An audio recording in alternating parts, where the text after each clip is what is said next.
Halina samahan niyo kami. Dahil magpapasko na nga ay open na ang Christmas Bazaar dito sa Balanga at dadayuhin namin yung food bazaar na pinupuntahan dito ng mga tao.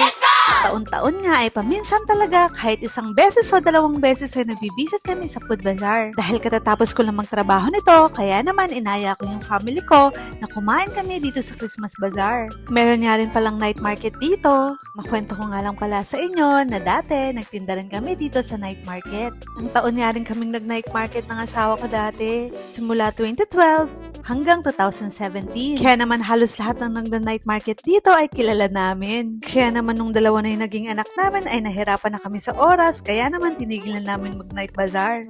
At nag-focus na lang kami sa Contesera Boutique at sa salon ko. Ng mga oras ito ay naghahanap na kami ng makakainan. Actually, hindi pa nga peak season to pero ang dami na talagang tao.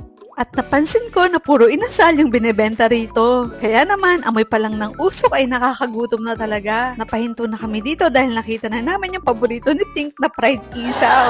Yes, isaw ng manok ang favorite ng batang yan. Tapos, sakto si Abo nakakita na rin siya ng table na upuan namin. At sa katabing tindahan na to ay nakakita kami ng fruit juice. Ito nga ay favorite din ni Pink, watermelon juice. At si Abo naman, lemon naman ang binili namin. Tapos bago kami pumunta dito dahil picky eater nga tong si Abo ay tinake out na namin siya ng Jollibee niya. Tapos yung juice niya dito na lang namin binili. At itong si Pink ay enjoy na enjoy sa isaw na kinakain niya. Once a year niya lang naman niya nakakain, kaya naman pag may Christmas Bazaar ay excited yung kika na yan. Bili nga rin pala ako ng shawarma habang hinihintay yung in-order naming inasal.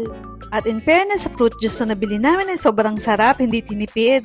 Actually, gutom na talaga ako nito kaya naman nagpabili na lang muna ako ng shawarma dahil sobrang tagal talaga nung in-order namin na intindihan ko naman dahil sobrang dami ng tao. At nabitin pa nga yung mag-ama kaya naman nagpabili pa ulit ng isang styro ng isaw. I think 20 to 30 minutes na kami naghihintay sa order namin na inasal. Kaya naman kailangan mong magbaon ng maraming pasensya.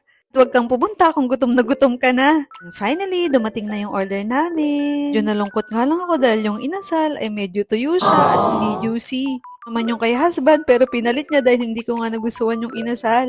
Sa tagal namin naghintay, akala ko nga ay bagong luto. Yun pala ay hindi. Pagkatapos namin kumain ay nag-ikot kami at tinignan ko pa kung anong pagkain yung meron dito. Kaya naman tingin-tingin na lang po kayo kung meron kayong magugustuhan. Tapos bigla ko na nakam sa inasal dito dahil dito parang bagong luto. Maybe pagbalik namin sa iba naman yung itatry namin. Naya ko sila, sabi ko magala kami sa night market. Akalang meron kami magustuhan. Tapos nakita ng mga kids tong mga pet. Gusto nga ni Abo nung rabbit.